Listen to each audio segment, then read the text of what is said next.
હરિઓમ શ્રી રામ અંબજ્ઞ. હું નીતા વીરા કંસારા, ડાણુ રોડ, ગુજરાતી ઉપાસના કેન્દ્ર. આજે બાપુના એમ તો ઘણા નાના મોટા બધા અનુભવ છે, તો હું આજે એમાંનો એક અનુભવ કહું છું. 4-5 મને અનુભવ કેવા છે, પણ એમાંનો એક અનુભવ હું તમને કહું છું.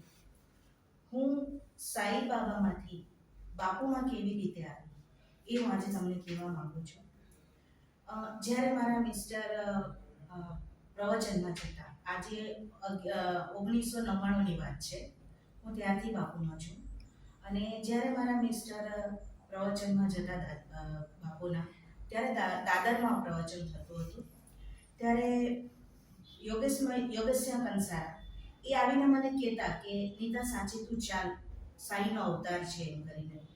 તો હું એમને કહેતી કે ના, મારા તો ફક્ત સાઈ બાબા, હું કશે નહીં જાઉં, સાઈને છોડીને હું કશે નહીં જાઉં એમ એમને કહેતી.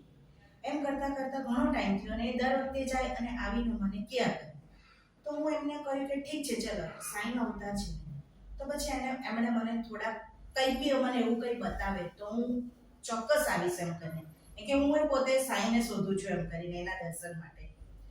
તો એક દિવસે મને સપનામાં આવ્યું, સાઈ બાબા આખા વ્હાઈટ કપડાં પહેરે છે, વ્હાઈટ ઓરેન્જ બધા પહેરે છે, પણ તે ટાઈમે આખા વ્હાઈટ જબ્બો અને આવી રીતે આમ કરીને ઊભા હતા. અને મારી નજર નીચેથી ધીમે ધીમે ધીમે ધીમે ઉપર સુધી પહોંચી, ત્યારે મને સાઈનો ચહેરો નહીં, પણ મને બાપુનો ચહેરો દેખાયો. સવારે ઉઠી અને મારા મિસ્ટરને હું તરત કહ્યું કે મને આવી રીતે સપનું આવ્યું.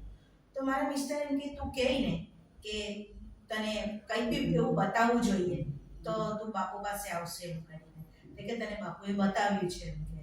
મેં કીધું હવે પહેલો ગુરુવાર જે આવે મને બાપુ પાસે લઈ જાઓ. મને મારા મિસ્ટર અમે જે પહેલો ગુરુવાર આવી અમે ગયા. મારા ત્યારે છોકરાઓ બહુ નાના નાના હતા. અમે એમ લોકોને લઈને અમે ગુરુવારે ગયા. અને જ્યારે ત્યાર પછી છે ને બાપુનું પ્રવચન ઇંગ્લિશ હાઈસ્કૂલમાં થતું હતું, હરિગુરુ ગ્રામમાં થતું હતું. દાદરથી પછી આ બાજુ આવી ગયું હતું. તે ટાઈમે પછી જ્યારે બાપુ 1 નંબરના ગેટથી જ્યારે બાપુનું આગમન થાય, ત્યારે સામાસામી બધા અવસર માટે ઊભા હોય અને હું ઊભી હતી છેક સ્ટેજ પાસે. તો બાપુ અડધા પોણા સુધી બાપુ આવી ગયા અને મારી નજર બાપુ પર પડી, બાપુની નજર મારા પર પડી અને બાપુ મને જોતા જોતા આમ કરીને જાય છે અને હું બાપુને જોઈને હરિઓમ એમ બી નહીં બોલી શકતી હતી, એટલું મારી આંખમાંથી દળ દળ પાણી ને એવું બધું પડતું હતું. ત્યારે મને એમ થયું કે મેં આજે સાક્ષાત સાઈને જોયા, મેં બાપુમાં સાઈનો અવતાર જોયો, બાપુને સાઈના રૂપે મેં જોયા. અને બાપુ પણ મને જોતા જોતા જોતા પછી આગળ ગયા.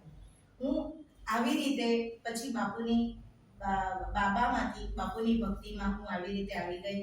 ત્યારનો દિવસ તે આજની ઘડી સુધી હું એની દર ઉપાસના અટેન્ડ કરું છું, સેવામાં જાઉં છું, એમની ભક્તિ કરું છું, બસ એનામાં જ રહું છું. હરિઓમ શ્રી રામ.